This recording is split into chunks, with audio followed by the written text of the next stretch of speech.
Aujourd'hui, nous célébrons la puissance de Dieu, sa grâce et sa victoire sur le péché, la maladie et la mort. À travers ce message, nous plongerons dans la profondeur de l'amour divin révélé à la croix, où Jésus a tout accompli pour nous. Nous verrons comment le diable cherche à voler, tuer et détruire, mais comment Christ est venu pour nous donner la vie en abondance. Ce n'est pas par nos efforts, mais par son sacrifice que nous sommes guéris, pardonnés et restaurés. Préparez votre cœur à recevoir la vérité libératrice de l'Évangile, car Dieu désire vous bénir au-delà de ce que vous pouvez imaginer.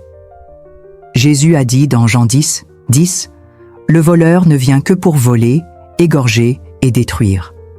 Moi, je suis venu afin que les brebis aient la vie et qu'elle l'ait en abondance. » Alors, remarquez, Jésus a dit que le voleur, au singulier, qui est-ce? C'est le diable. Il vient pour voler et ensuite pour tuer. Remarquez qu'il ne peut pas tuer tant qu'il n'a pas d'abord volé. Alors, qu'est-ce que le diable vous vole? Il vole la vérité de la parole de Dieu. Il doit enlever ce que vous croyez être juste.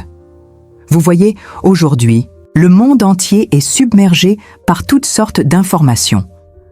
La seule chose dont nous ne sommes pas trop sûrs, c'est quelles sont les fausses nouvelles. Quelles sont les nouvelles fiables, celles qui sont un mélange des deux.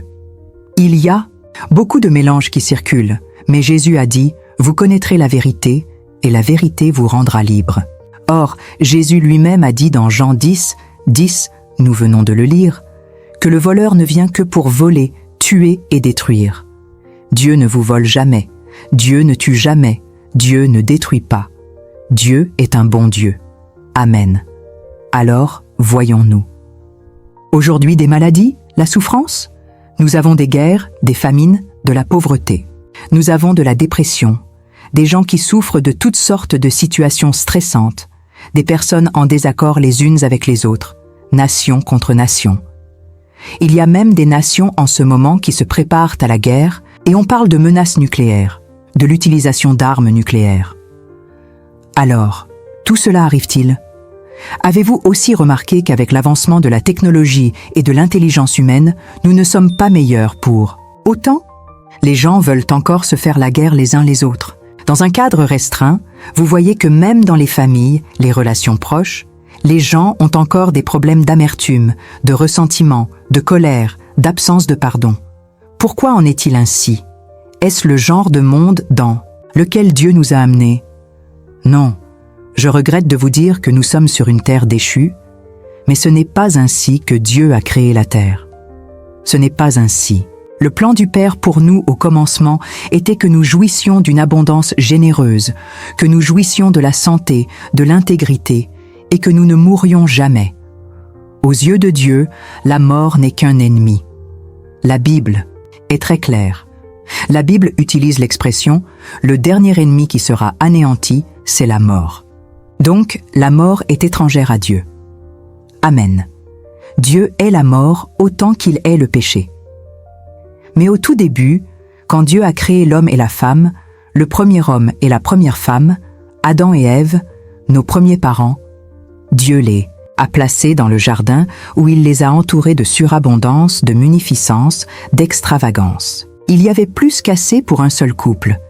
Ils étaient le premier couple, et Dieu les a comblés de bien au-delà du nécessaire.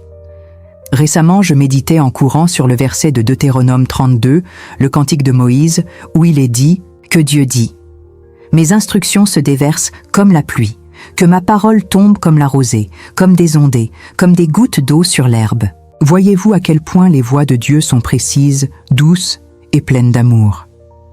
Les paroles de Dieu sont comme la pluie. Si toute la pluie tombait d'un seul coup, cela détruirait toutes les voitures et les bâtiments, et nous serions tous anéantis. Mais non, la pluie est censée tomber ainsi. Si toute la pluie venait à tomber, imaginez des tonnes et des tonnes d'eau, des mètres cubes de pluie qui tombent d'un seul coup, elle causerait de gros dégâts. Mais en fait, lorsque la vapeur d'eau monte dans le ciel, elle se condense grâce à toutes les microparticules dans l'air, et nous avons des gouttelettes. Et la sagesse de Dieu, la connaissance de Dieu est trop dense et trop concentrée pour que nous la recevions d'un seul coup. Mais Dieu l'a fait tomber comme la pluie. Ainsi, il est dit, Ma doctrine distillera comme la pluie, ma parole descendra comme la rosée, comme une pluie fine sur l'herbe tendre.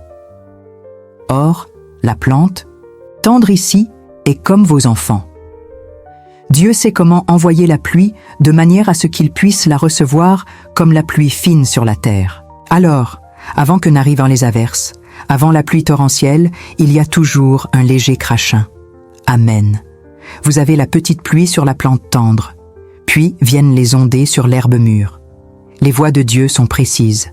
Même dans la nature, dans tout ce qu'il fait toutes choses belles. Amen. Alors, je me disais que Dieu a une parole pour nous tous, pour ceux d'entre vous qui marchent avec le Seigneur depuis un certain temps. Dieu a de la nourriture pour vous, une pluie pour vous qui vous rafraîchira. Et puis, j'ai commencé à réaliser que le terme « petite pluie sur la plante tendre » et « averse sur l'herbe ». La plante tendre est en fait au singulier dans l'hébreu. Original, mais la petite pluie est en réalité au pluriel. Beaucoup de pluie pour une seule plante tendre.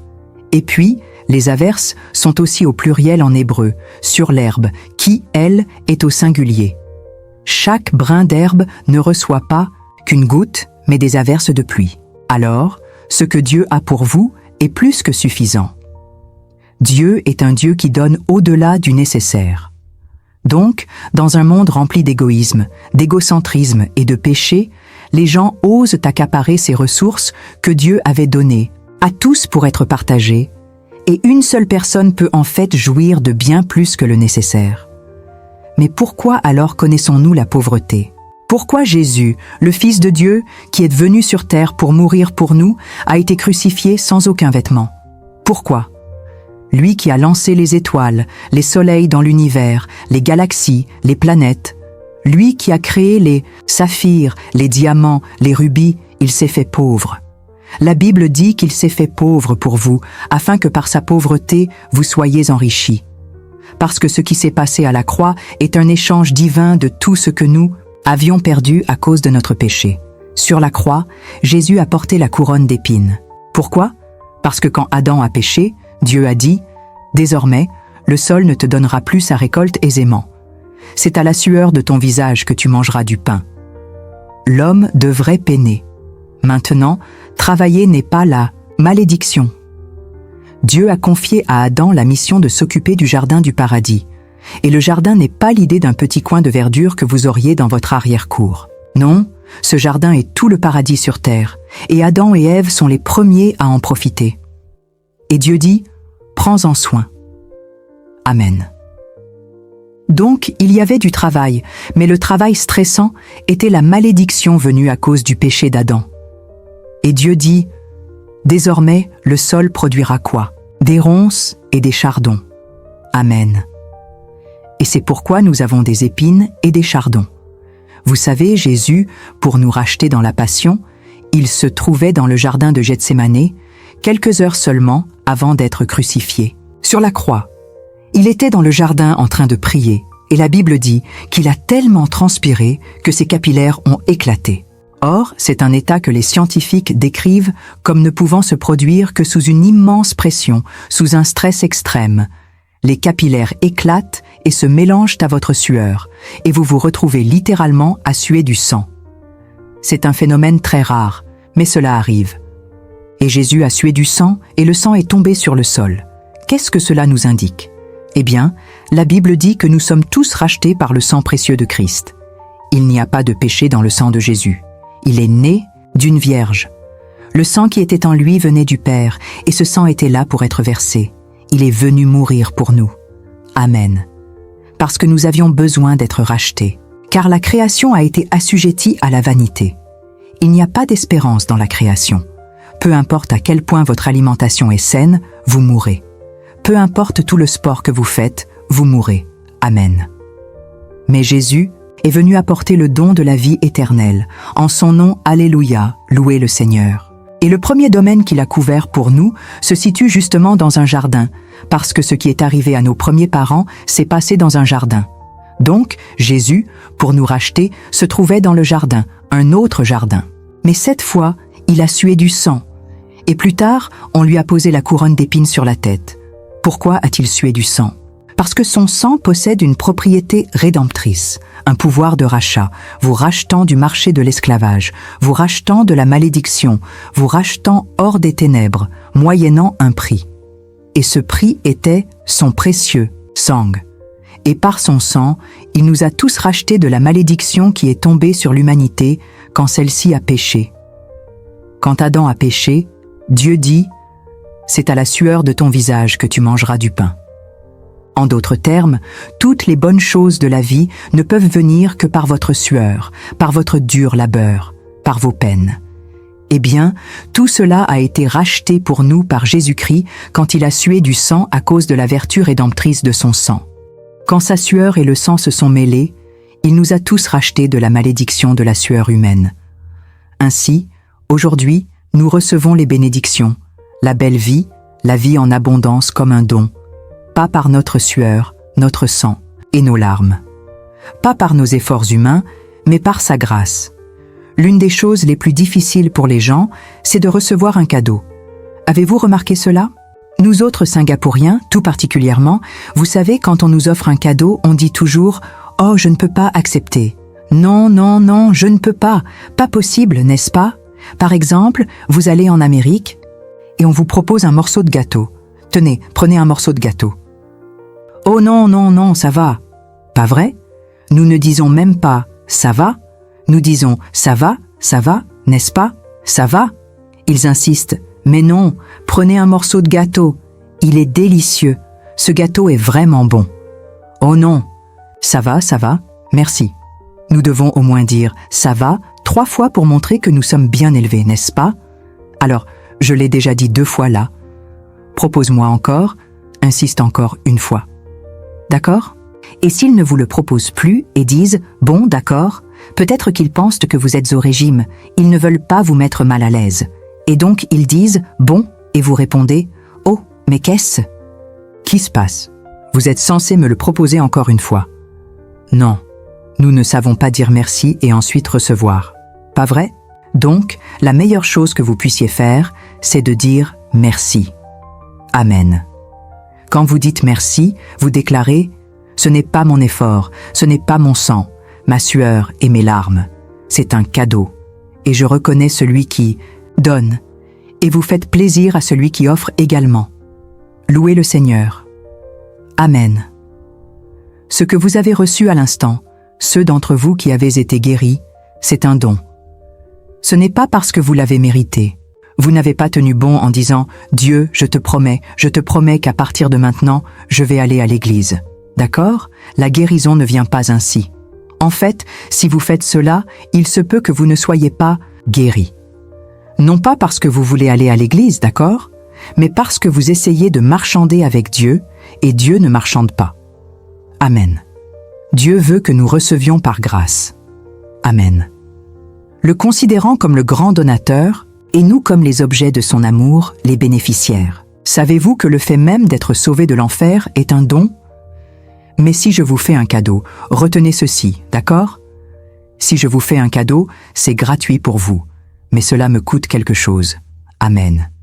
Même pour pardonner, les mots « pardonner » et « donner » sont là. Pour pardonner à quelqu'un sa dette, disons qu'il vous doit de l'argent, d'accord? Et qu'il ne peut pas vous payer. Vous lui remettez sa dette. C'est gratuit pour lui. Il n'a plus à payer. C'est le pardon. Mais vous devez supporter la perte, n'est-ce pas? Dieu nous pardonne nos péchés. C'est gratuit pour nous. Mais cela a coûté son Fils. Son Fils doit descendre et son Fils a choisi de venir. Amen. Il a choisi d'aller à la croix et de donner sa vie pour nous sur cette croix, portant nos péchés en son propre corps. Pourquoi? Nous revenons encore une fois au jardin. Amen. Non seulement Dieu dit « c'est à la sueur de ton visage que tu mangeras du pain ». Dieu dit « à partir de maintenant », en fait, Dieu a dit à Adam « le jour où tu mangeras de l'arbre, l'arbre de la connaissance du bien et du mal, tu mourras certainement. » Autrement dit, en mourant spirituellement, tu finiras par mourir physiquement un jour. Mais à partir de ce jour où l'homme a mangé de ce fruit, l'homme est mort à l'intérieur, spirituellement. Vous voyez, mes amis, laissez-moi juste vous dire ceci. Vous n'êtes pas juste un corps. vous n'êtes pas qu'un esprit au sens de l'intellect. Vous êtes un esprit au sens spirituel. Dieu vous a créé esprit. La Bible dit qu'au commencement, Dieu a créé les cieux et la terre. Quand Dieu a fait l'homme, Dieu a dit « faisons ». Avez-vous remarqué le mot « faisons » dans votre Bible? La Genèse 1, 26, « faisons ». C'est au pluriel, n'est-ce pas? Mais un seul Dieu, une Trinité, un seul Dieu. Trois personnes, distinctes, un seul Dieu, Père, Fils et Saint-Esprit. Dieu dit « faisons l'homme à notre image ». Dieu vous a également fait triunitaire, parce que vous êtes créés à l'image de Dieu. Voyez, vous êtes un esprit, vous demeurez à l'intérieur. Amen. Nous tous, nous sommes des êtres spirituels. C'est pourquoi nous pouvons percevoir les choses spirituelles bien avant que notre esprit rationnel ne les comprenne. Nous pouvons ressentir les choses intuitivement bien avant que notre compréhension ne nous explique ce qui se passe. Notre esprit est plus rapide que notre cerveau. Parfois, nous pouvons sentir. C'est pour cela que les jeunes enfants, eux, peuvent percevoir les gens mauvais. Ils comprennent qu'ils n'aiment pas certaines personnes plus vite que nous. Leur esprit est vivant. Amen.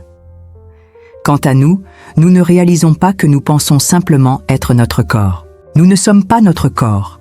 Notre corps fait partie intégrante de la création de Dieu, parce que Dieu nous a fait tripartite. D'accord? Vous êtes un esprit. Vous avez une âme qui correspond à votre intellect et vos émotions. D'accord? Votre volonté, votre intellect, vos émotions constituent ce que nous appelons l'âme. Vous n'êtes pas cela. L'âme n'est pas l'esprit. L'esprit, c'est l'esprit, nous dit la Bible.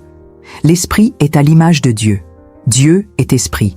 Dieu nous a tous faits. Ensuite, nous avons une âme et nous vivons dans un corps. Amen. Donc, avec le corps, vous contactez le monde physique. Avec l'esprit rationnel, le monde intellectuel, mais avec l'esprit, vous contactez Dieu. Et cette partie-là, quand l'homme a péché, a été séparée de Dieu. Cette partie est morte. Quand la Bible dit que vous devez naître de nouveau, c'est à cette partie qu'elle fait référence, le vrai vous.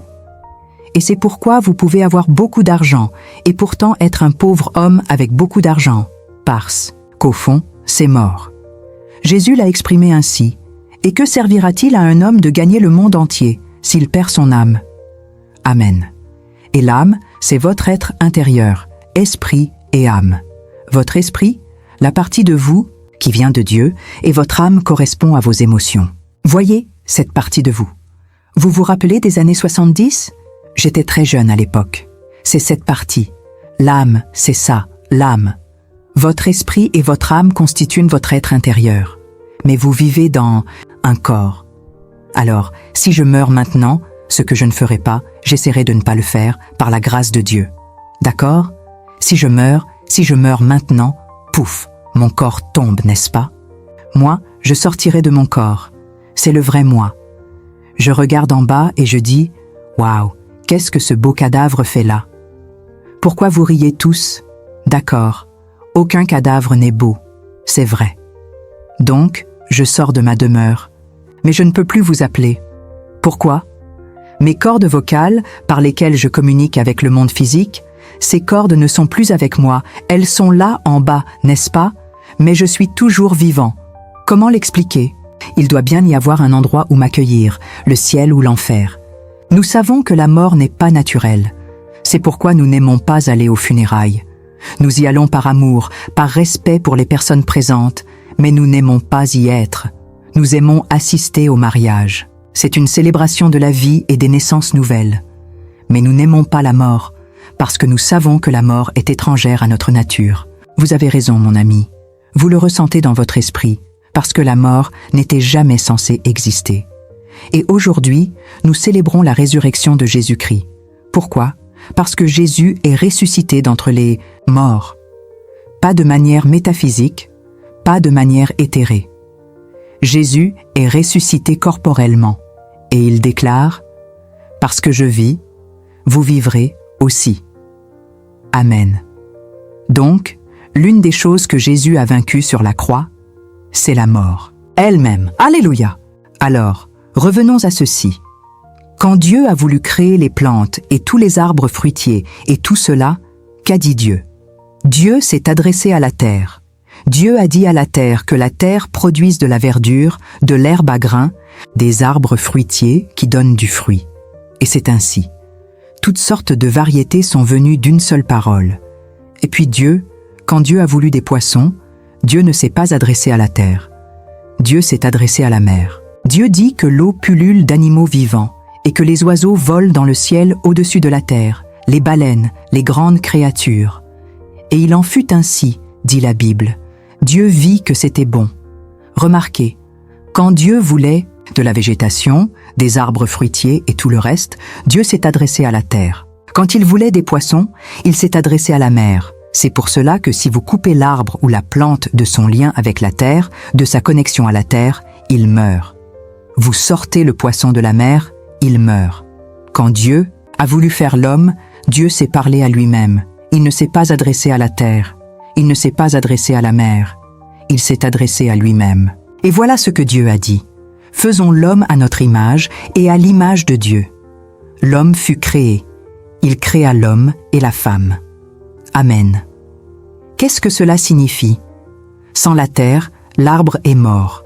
Sans les eaux, le poisson est mort. Sans Dieu, l'homme est mort. Et Dieu a aussi décrété que l'arbre puise son fruit, sa nourriture, sa subsistance dans la terre. Le poisson puisera sa subsistance dans la mer. De même, nous puisons notre force de vie, Amen, notre santé, notre subsistance auprès de Dieu. Mais alors, Dieu n'a pas fait l'homme entièrement de sa propre substance. Dieu a fait l'homme à partir de la poussière de la terre. Dieu a pétri l'homme, et l'homme est devenu une âme vivante. Avant cela, avant que Dieu ait fait de l'homme un être vivant, c'était comme un mannequin, n'est-ce pas? Dieu a fait l'homme. Dieu lui a donné une forme, le tout premier homme. Pas de vie. Était-ce bien? Oui. J'aime bien faire ça à l'étranger. Mais pas à Singapour, vous savez, me tenir derrière un centre commercial, et ma fille et mon épouse passent, et je reste là immobile, et elles disent « Arrête de faire ça, les gens pourraient te reconnaître. » Vous savez, j'adore faire le mannequin, parce que ce n'est pas souvent qu'on peut être paresseux et ne rien faire. Pasteur Prince, mon mari est comme ça tout le temps, à la maison aussi. Donc, Dieu a fait l'homme à partir de la poussière, de la terre, comme un mannequin. Juste une demeure. Il n'y avait rien à l'intérieur. Et puis, la Bible dit que Dieu insuffla la vie à l'homme. J'aime le mot hébreu, le terme qui implique un souffle puissant. Waouh! Dieu a insufflé, en hébreu. Il insuffla un souffle de vie dans ses narines, et l'homme devint un être vivant. Ça va. Il est devenu un homme vivant, animé. Amen. C'est un homme divinement façonné. En quelque sorte, nous ne sommes pas divins. Nous ne le serons jamais. Comprenez. Comprenez bien cela. Jésus est divin. Dieu, pleinement homme. Nous sommes fils d'hommes qui sont nés de nouveau et deviennent fils de Dieu. Mais nous ne sommes pas divins. Vous me suivez? Participant à la nature, divine, mais pas divin.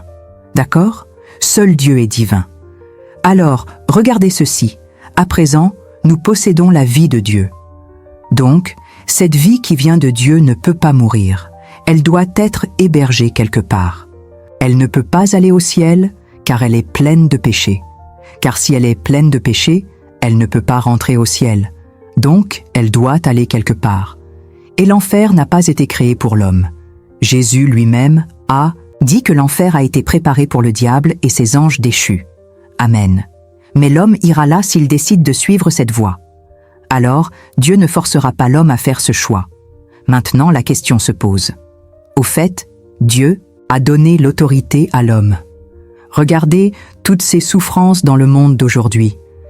C'est comme si Dieu avait donné une clé. Imaginez, d'accord? Cette clé est l'autorité sur cette terre. Les gens pensent que Dieu contrôle entièrement la terre. Laissez-moi vous dire ceci. Il existe une sorte de bail sur cette terre, probablement d'environ 6000 ans. D'accord? Pour l'homme. Quand Dieu a créé le premier homme, il a dit qu'il domine. Dieu n'a pas déclaré « Je crée l'homme, mais je garde toute l'autorité.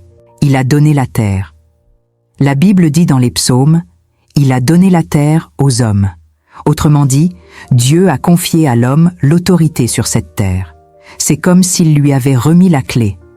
Maintenant, Dieu dit « Je t'ai donné la clé. » Et Dieu est ainsi fait. Ce n'est pas comme vous et moi, d'accord? Nous, quand nous donnons, nous pouvons reprendre. Si je ne t'aime pas la semaine prochaine, je la reprends. Dieu ne le peut pas. Il est un Dieu fidèle à sa parole. Quand Dieu donne, il donne. Alors, il a donné à Adam. Il a dit qu'Adam et Ève dominent la terre, sur tout ce qui rampe sur la terre, sur tout ce qui est sur cette terre. L'homme a été créé en dernier. Dieu a tout fait en 5 jours. Et le 6e, Dieu a créé l'homme. Autrement dit, Dieu a créé l'homme en dernier pour qu'il profite de tout ce qu'il avait formé. Amen. Et Dieu a donné à l'homme l'autorité sur cette terre. Mais l'homme a péché contre Dieu, a commis une trahison majeure, s'est incliné devant Satan et a littéralement remis la clé de l'autorité sur la terre. Il l'a donnée à Satan. Maintenant, qui détient la clé? Satan. Et Satan a introduit toute forme d'horreur et de condamnation que vous pouvez imaginer. D'accord? La maladie, le vieillissement, les problèmes mentaux comme la dépression, l'anxiété, le stress, les relations brisées, les conflits, l'amertume, les guerres, même le climat qui devient fou, vous savez, les tremblements de terre et tout ça. Rien de cela ne vient de Dieu, c'est du diable. Le voleur ne vient que pour voler, égorger, détruire. Alors, pourquoi Dieu n'est-il pas simplement intervenu en disant « Satan, je reprends la clé » ? Si Dieu avait fait cela, Dieu serait tout-puissant. Oui, mais il serait injuste. Dieu n'est pas seulement tout-puissant, il est un Dieu juste qui agit d'une manière droite, équitable et légitime. Donc, Dieu ne peut pas faire cela. C'est à l'homme que Dieu avait confié l'autorité et l'homme l'a transmise au diable par son péché. Maintenant, il faut qu'un homme, un autre homme, la reprenne. C'est pourquoi nous avons cette magnifique histoire d'amour. Dieu vous aime, et il m'aime aussi. Dieu a envoyé son Fils, Jésus-Christ, et c'est pour cela que Jésus est appelé quoi?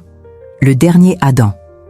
Il y a eu le premier Adam, n'est-ce pas, qui a commis une trahison et vendu son immense héritage. Ensuite, Dieu a envoyé le dernier Adam. Le dernier Adam est venu. Amen. Jésus est venu dans quel but? Pour reprendre cette autorité. Mais il doit le faire légalement, justement, équitablement. Et pour cela, on ne peut pas simplement balayer nos péchés sous le tapis et faire comme si rien ne s'était passé. Amen. Imaginez les tribunaux de nos nations civilisées. Si un juge disait « Oh, tu as commis un crime. Oui, mais tu es mon enfant. » On oublie ça. Je sais que tu as tué quelqu'un, mais ce n'est pas grave. J'efface tout ça. Tu es innocent. Tu es libre. Tout le système judiciaire serait en ruine. Il ne faudrait pas longtemps pour que toute la nation s'effondre. Il n'y aurait plus ni loi ni ordre. De même, dans l'univers entier, parce que tous les systèmes judiciaires proviennent de la source et l'origine de toute loi et de tout ordre, qui est Dieu. Amen. Donc, Dieu doit pardonner sur une base juste. Alors, comment Dieu peut-il faire cela? Dieu a envoyé son Fils, Jésus-Christ. Et sur cette croix, au fait, Jésus n'a pas été tué contre sa volonté. Il a donné sa vie. Amen. Quand ils sont venus l'arrêter dans le jardin, c'était des soldats brandissant bâtons et épées, tenant des torches, des lampes allumées, avec leurs lances et tout ça. Ils étaient déjà nombreux. Ces soldats venus arrêter Jésus, un seul homme. Et quand ils ont dit « Nous sommes là pour arrêter Jésus de Nazareth », il a répondu « Je suis ». Et boum, ils sont tous tombés, dit la Bible. Ils sont tous tombés, cloués au sol, arrêtés par la puissance de Dieu, par celui qu'il voulait arrêter. Notez, je suis Moïse. Beaucoup d'entre vous ont vu les 10 commandements, n'est-ce pas? Moïse avait demandé à Dieu son nom quand il a vu le buisson ardent qui brûlait, mais ne se consumait pas, ne disparaissait pas. Il a dit « Dieu ». Dieu était dans le buisson en feu, et Moïse a demandé à Dieu « Quel est ton nom ?» Si le peuple d'Israël me demande quel est ton nom, que leur répondrai-je? Dieu dit à Moïse, « Je suis celui qui suis ». Donc, quand ils sont venus arrêter Jésus et que Jésus a dit « Je suis », ils sont tous tombés. Ils auraient dû comprendre, allongés là, que ça leur rappelait quelque chose. « Je suis ». Il se proclamait Dieu. Alors, il les a laissés se relever pour l'arrêter. Amen. Permettez-moi de vous dire, Jésus n'était pas, vous savez, un faible. D'accord ? Il ne s'est pas présenté devant les rues de pêcheurs au bord de la mer de Galilée. Il est allé vers eux et ne leur a adressé que 2 mots. Ils ont tout quitté et l'ont suivi. Pensez-vous qu'il a parlé comme ça ? Bonjour, vous voulez me suivre ou pas ? Ah oui, allez. Non, il leur a dit 2 mots. Suivez-moi. Des hommes forts, d'accord ? Des hommes un peu bourrus, avec un langage parfois cru. Ces pêcheurs ont tout abandonné pour le suivre. Il y avait chez Jésus un caractère magnétique, une force d'attraction. C'est un homme accompli. Vous avez peut-être entendu cette expression. Un homme, un vrai. Mais c'est la vérité. C'est un homme, un vrai. Il est venu pleinement comme un homme, et ils ont tout laissé pour le suivre. Dans le jardin, quand il s'est avancé, il leur a demandé « Qui cherchez-vous à arrêter ?» Nous cherchons Jésus de Nazareth. Il a fait un pas, je suis. Ils sont tous tombés à la renverse. Donc, vous voyez, il aurait pu fuir, il aurait pu sortir de là. Mais non, il est venu pour mourir. Il les a laissés, l'arrêter. Et ils ont été choqués lorsqu'il s'est offert sur la croix pour mourir pour nos péchés, parce que vos péchés et les miens doivent être payés. Ainsi, sur cette croix, un échange divin a eu lieu. Amen. Dieu a pris tous vos péchés et les a placés sur Jésus. Et Dieu a pris toute la justice de Jésus et l'a créditée à votre compte. Ainsi, Dieu a traité Jésus comme s'il était le pire pécheur sur la croix. Et Dieu vous traite aujourd'hui comme si vous étiez la meilleure personne ayant jamais vécu, avec toutes ses bénédictions et sa faveur sur vous. Vous dites, je ne le mérite pas. Je dis que Jésus non plus ne méritait pas de devenir péché sur la croix, mais Jésus est devenu péché sur la croix. De la même manière, vous ne le méritez pas. Moi non plus. Moi, le pasteur Prince, je ne mérite pas d'être juste, mais je suis juste aux yeux de Dieu. Vous savez pourquoi ? Je reçois son don. Comment Jésus est-il devenu péché à la croix ? Il a pris vos péchés et les miens dans son propre corps. Comment vous et moi pouvons-nous être justes aujourd'hui ? Nous recevons sa justice. Mais c'est là le cœur du sujet. Vous devez la recevoir. Ce n'est pas automatique. Vous voyez, quand Dieu a créé l'homme, Dieu l'a fait avec un libre arbitre, n'est-ce pas ? Aujourd'hui, nous avons l'intelligence artificielle, des robots, etc. Ils ne valent que ce que nous y programmons. Ils n'ont pas de libre choix, pas de libre volonté. Ils ne peuvent pas choisir par eux-mêmes, ils sont programmés.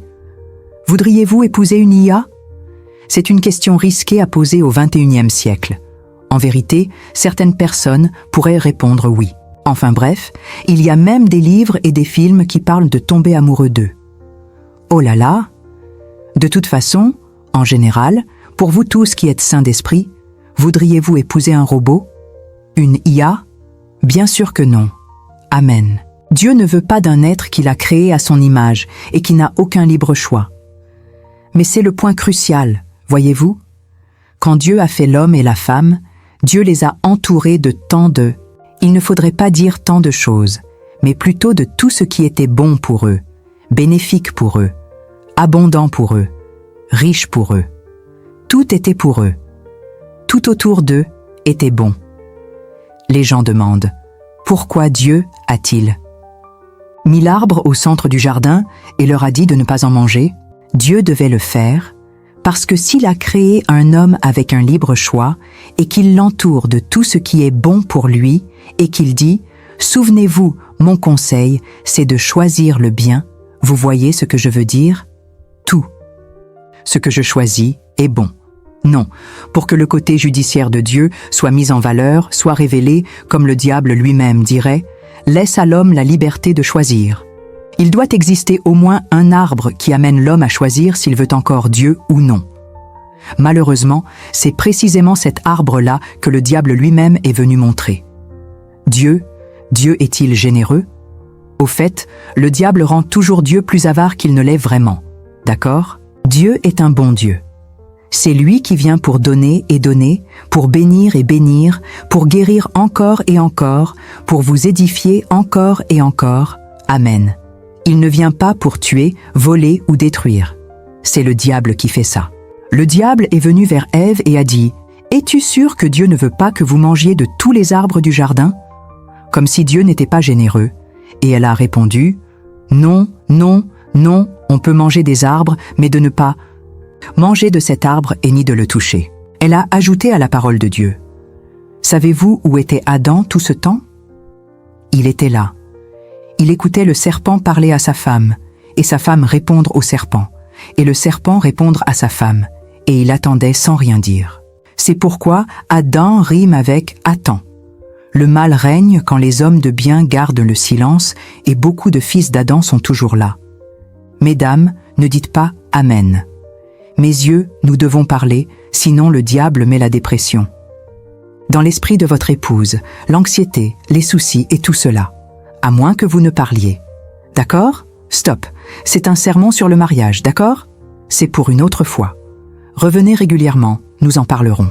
Bon, de toute façon, l'homme doit choisir. Maintenant, une fois que l'homme choisit le mauvais côté, Dieu ne peut pas dire « Ah là là, mes enfants, bon, allez, on oublie ça ».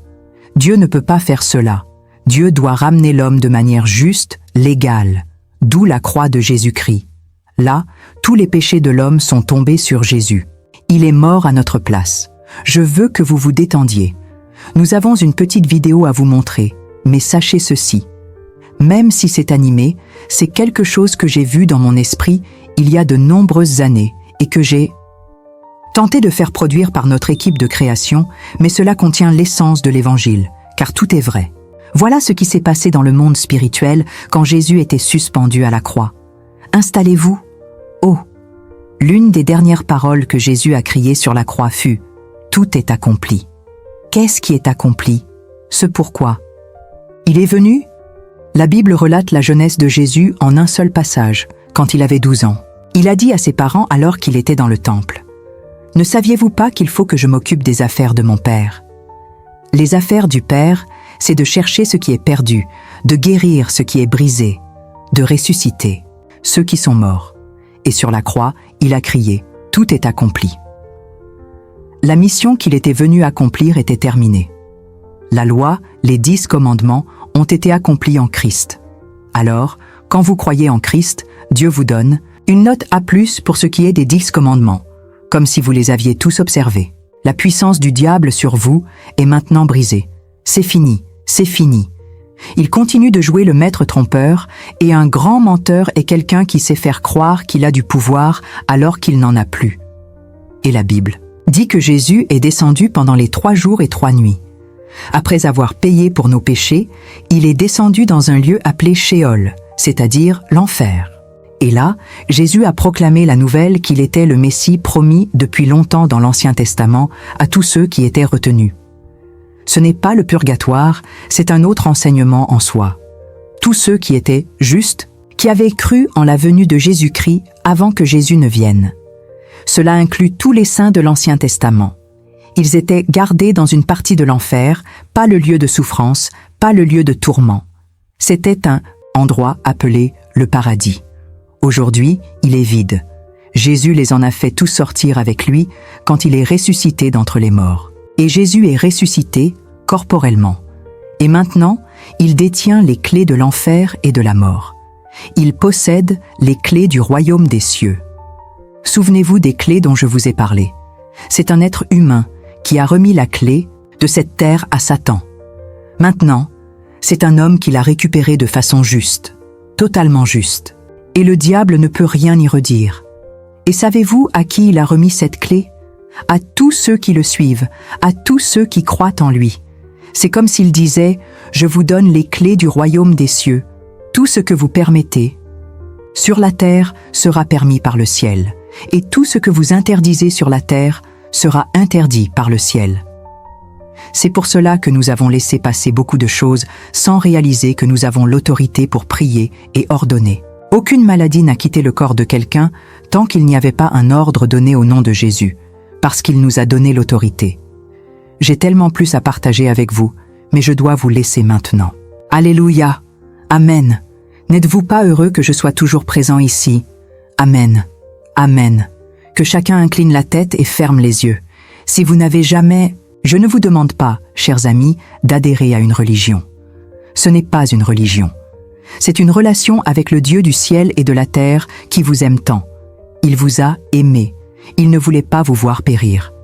Il a envoyé son Fils prendre votre place sur cette croix, et le Fils a payé le prix afin qu'aujourd'hui, même si vous n'êtes pas parfait, même si vous échouez, Dieu vous crédite quand même un A+ en ce qui concerne la justice. Dieu a fait de son Fils le péché à cause de votre péché, afin que vous deveniez justes de sa justice. Et le troisième jour, il est ressuscité, triomphant de la mort, nous montrant à nous tous qui croyons en lui que la mort n'est pas la fin. La mort a été vaincue. Ô mort, où est ta victoire? Ô tombeau, où est ton aiguillon? Alléluia. Si c'est votre désir de placer votre confiance en Jésus-Christ, je veux vous aider dès maintenant. Faites cette prière avec moi du fond du cœur. Père céleste, je te remercie parce que Jésus-Christ est mon Seigneur et mon Sauveur. Je te remercie de ce qu'il est mort sur cette croix pour tous mes péchés. Tous mes péchés, durant toute ma vie, ont été payés à la croix, et je suis totalement pardonné, profondément aimé et hautement favorisé. Jésus-Christ est mon Seigneur. Merci Père, au nom de Jésus. Amen. Gloire à Dieu. Si vous avez prié ainsi, vous êtes désormais un enfant de Dieu. Votre esprit intérieur est maintenant vivant. Nous appelons cela la nouvelle naissance. Amen. Et maintenant, votre part, c'est la vie en abondance. Mettez-vous debout, s'il vous plaît. Encore plus, la vie est la vie en abondance, mes amis. Amen. Revenez sans cesse à l'église. Oui, voici mon fils. Tu veux prêcher un peu? Voici notre manuel du fabricant. Amen. Continuez de revenir. Nous vous enseignerons à partir de la parole comment vivre et vivre cette vie en abondance. Il est venu ici pour vous bénir, vous tous. D'accord? Avec moi.